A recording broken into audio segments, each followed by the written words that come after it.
Assalamualaikum. Bagaimana kita ingin memahami ayat Thumma stawa 'alal 'arsy yudabbirul amr. Okey.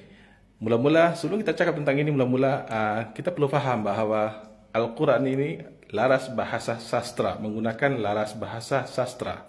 Kemudian Al-Quran adalah kata-kata Allah, iaitu raja bagi sekalian raja. Apabila raja bermakna dia akan menggunakan laras bahasa istana. Baik, inilah dia maksud ayat tadi, daripada surah Yunus ayat ketiga, ayat nombor 3. Dan dia bersemayam di atas arsy, iaitu singgasana, untuk mengatur segala urusan. Bersemayam ni bahasa istana, sebab dituturkan oleh raja, raja sekalian alam. Bersemayam dalam bahasa biasa, bahasa orang kebiasaan adalah duduk.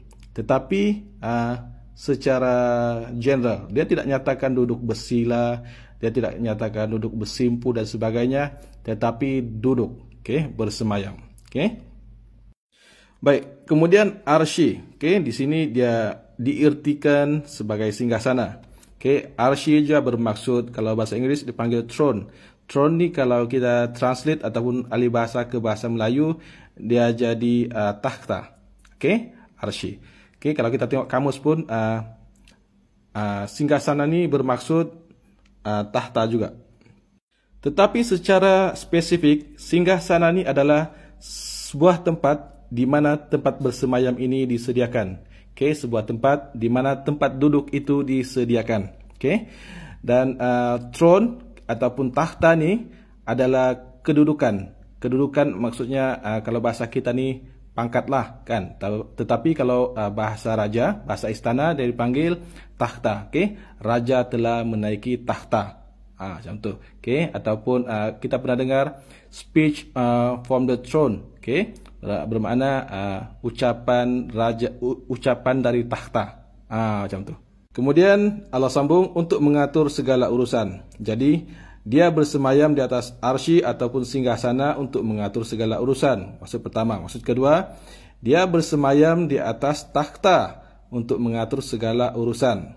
So, itu adalah nature raja. Duduk di takhta untuk mengatur urusan kerajaannya. Allah terangkan begini bukan untuk kita menyamakan Allah dengan makhluk, tetapi supaya kita faham bagaimana Allah mengatur alam.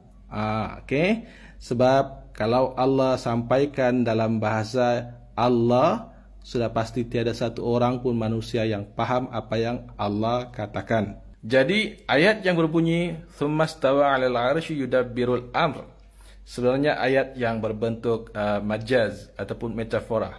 Perbandingan supaya kita boleh faham bagaimana Allah mentadbir alam ini. Dan Al-Quran ini sebenarnya adalah perintah Allah, yang kalau dalam bahasa raja di dunia kita panggil dia speech from the throne.